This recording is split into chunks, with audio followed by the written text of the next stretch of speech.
தமிழ்நாட்டில் நடக்கக்கூடிய தொடர்ச்சியான சட்டம் ஒழுங்கு பிரச்சனை.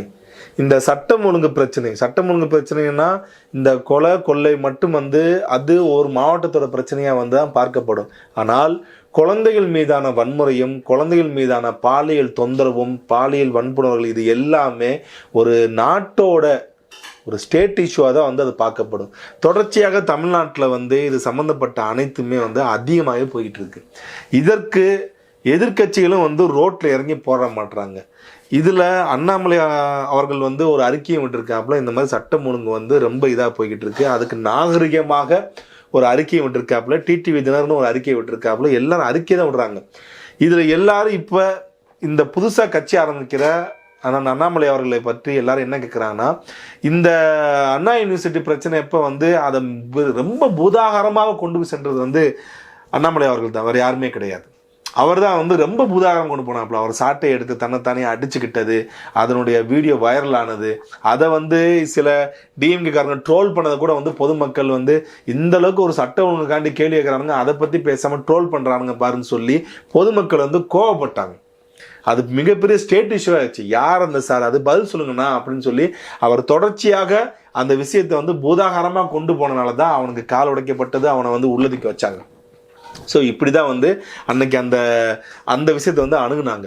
இன்றைக்கு பேப்பரை திறந்தாலும் சரி, டிவியை திறந்தாலும் சரி, நேற்று கும்மிடிப்பூண்டியில் 3 வயது குழந்தைய ஒரு பீகார் மாநிலத்தை சேர்ந்த பிபின் மாஜித் அப்படின்ற ஒரு ஆளுநர் சொல்ல முடியாது, ஒரு பையன், 19 வயசு பையன் பிஸ்கட் பாக்கெட்டு வாங்கி கையில் கொடுத்து கூட்டு போய் அந்த குழந்தைய ரேப் அண்ட் மர்டர், பெண் உறுப்பே சதை கிழிஞ்சு போகிற அளவுக்கு அந்த கொலை ஃபுல்லாக, அது என்ன சொல்கிறது, அந்த ட்ரீட்மெண்ட்டே அவங்களால கொடுக்க முடியல. டாக்டருக்கு ட்ரீட்மெண்ட் கொடுத்த டாக்டர் என்ன சொல்கிறாங்கன்னா, அந்த மெடிசன் எதுவுமே ஒர்க் ஆகலைங்க. ஏன்னா அந்த குழந்தை அதிர்ச்சியிலேருந்து மீளவே இல்லை. அது என்ன வழியோடு இருந்திருக்கும், என்னென்ன கடவுளெல்லாம் கூப்பிட்ருக்கோம், என்னென்னலாம் அது வேண்டியிருக்கோம், அப்பாவை கூப்பிட்ருக்கு, அம்மாவை கூப்பிட்ருக்கு, யாரும் வராமல் அந்த குழந்தை இறந்தே விட்டது. அப்போ அதே மாதிரி ஸ்ரீவில்லிபுத்தூரில் 10 வயசு ஒரு பெண்மணிக்கு, அதே மாதிரி சிவகங்கையில் ஒரு பெண் காவலருக்கே 3 பேர் சேர்ந்து பாலியல் தொந்தரவு, அதே மாதிரி வீட்டுக்குள்ளே இருந்த ஒரு பெண்மணிக்கு, அதே மாதிரி ஒரு 55 வயது மிக்க ஒரு வயசான பாட்டிக்கு தொடர்ச்சியாக ஒரு நாளைக்கு இப்போ நம்ம பேசுகிற டயத்தில் கூட எங்கேயா ஏதாவது இடத்துல பாலியல் சீண்டலும் பாலியல் வன்முறைகளும் தொடர்ச்சியாக நடந்து கொண்டே இருக்குது. இதற்கு எல்லாரும் இப்போ எதிர்பார்க்கறது என்னன்னா, அன்றைக்கு எப்படி அண்ணா யூனிவர்சிட்டியில் அந்த பிரச்சனை இல்லை, அதில் எப்படி அண்ணாமலை அவர்கள் ஸ்டாண்ட் பண்ணி நின்று இதை மக்கள் பிரச்சனையாக எப்படி கொண்டு போய் அதை ஸ்டேட் இஷ்யூ ஆக்கி அதை உச்சத்தில் கொண்டு போய் விட்டாரு, அதுக்கப்புறம் கொஞ்சம் அடங்கி இருந்தானுங்க. அதே மாதிரி திரும்பவும் அந்த பழைய அண்ணாமலை களத்தில் நிற்கணும். களம் தயாராகி விட்டது, அவர் களத்துக்கு வரணும், இதை பற்றிலாம் நிறைய பேசணும். யார் எதிர்கட்சிகள் கூட இதை பற்றி ஒரு போராட்டமோ ஒரு முன்னெடுப்போ எதுவுமே பண்ண மாட்டுறாங்க.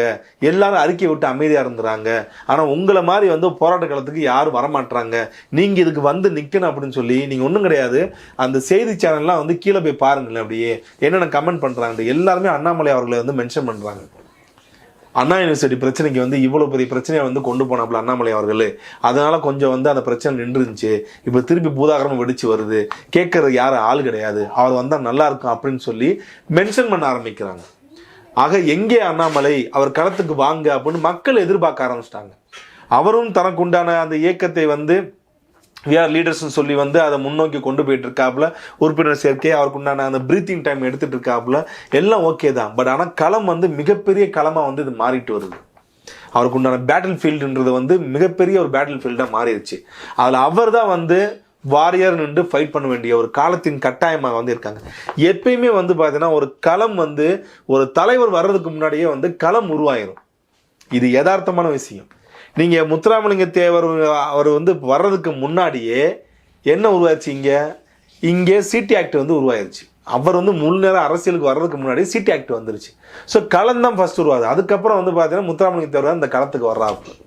அதே மாதிரி தான் முதல்லையே இந்தியாவில் இங்கே இந்த வெள்ளைக்காரன்ட்ட பார்த்தீங்கன்னா அமைதியாக பேச விளைக்காது, அவனை அடித்து விரட்டுன்னு சொல்லி அந்த கோட்பாடுன்றது பகத்சிங் அவருக்கு முன்னாடி இந்த காலகட்டத்திலே வந்துருச்சு. அது அப்போ பார்த்தா சுபாஷ் சந்திர போஸ் அவர்கள் முழு நேர அரசியலையும் வரல. அதுக்கப்புறம் நம்ம களம் உருவாயிருச்சு. அப்புறம் சுபாஷ் சந்திர போஸ் அவர்கள் வராப்புல. அதே மாதிரி தான் வந்து காந்தி அவர்கள் ஆப்பிரிக்காவில் வந்து இந்த பிரச்சனையை வந்து சந்திக்கிறாப்புல. அவர் பிளாக்னு சொல்லி வந்து வெளியே தள்ளுறாங்க. ஆனால் இந்தியாவில் அங்கே அவருக்கு களம் வந்து உருவாயிருச்சு. அதுக்கு முன்னாடியே அவர் நேரம் அந்த களத்துக்கு வராப்புல. ஸோ எப்பயுமே வந்து களம் என்பது வந்து தலைவர் வர்றதுக்கு முன்னாடியே உருவாகிவிடும். அதே போல தான் வந்து இந்த களமானது, இந்த களம் என்பது பொதுமக்களுக்காகவது, நம்முடைய தாய்மார்களுக்காகவும் தங்கைமார்களுக்காகவும் தங்களுடைய மகளுக்காகவும் இந்த மாதிரி விஷயத்தை வந்து களப்போராட்டத்தை கொண்டு வந்து எப்படி அண்ணா யூனிவர்சிட்டி பிரச்சனை உச்சத்துக்கு சென்றதோ அதே போல அண்ணாமலை அவர்கள் இந்த மாதிரி ஒரு ஸ்டேட் இஷ்யூவாக கருதக்கூடிய குழந்தைகள் மீதான பாலியல் வன்புறுத்தல், அதே மாதிரி வந்து பெண்கள் மீதான பாலியல் வந்து அந்த சீண்டல்கள், இது எல்லாத்துக்கும் முற்றுப்புள்ளி வைக்கும் விதமாக தமிழ்நாடு முழுவதும் மக்களை திரட்டி அதை உச்சத்துக்கு கொண்டு போன்றது தான் வந்து இங்கே இருக்கிற அரசியல் விமர்சகர்களும் எதிர்பார்க்குறாங்க, இங்கே இருக்கிற அரசியல்வாதிகளும் வந்து உற்று நோக்குறாங்க, பொதுமக்களும் வந்து எதிர்பார்க்குறான்றது தான் யதார்த்தமான உண்மை. பொறுத்திருந்து பார்ப்போம் அவர் அண்ணாமலை அவர்கள் வந்து இந்த களத்தை வந்து எப்படி கொண்டு போறார் என்பதை. நன்றி, வணக்கம்.